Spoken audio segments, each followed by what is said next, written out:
My name is Cheng, and I teach the Basic Graphic Design Certificate Program at Pasadena City College Noncredit Division.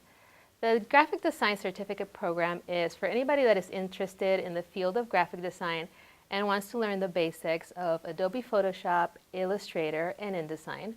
The classes are very hands-on. We work on many projects, including designing logos, brochures, posters, and even a basic website.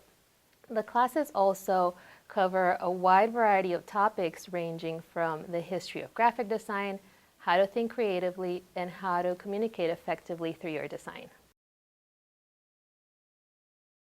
Students that successfully complete the program are eligible to receive a certificate of completion, and this can be helpful when applying for internships, entry-level graphic design jobs, or becoming a freelance graphic designer.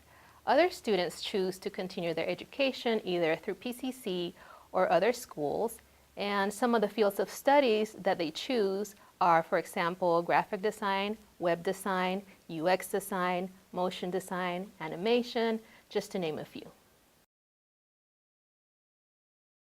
If you're interested in the graphic design program, look for the subject Graphic Design Noncredit in the schedule of classes. See you in class.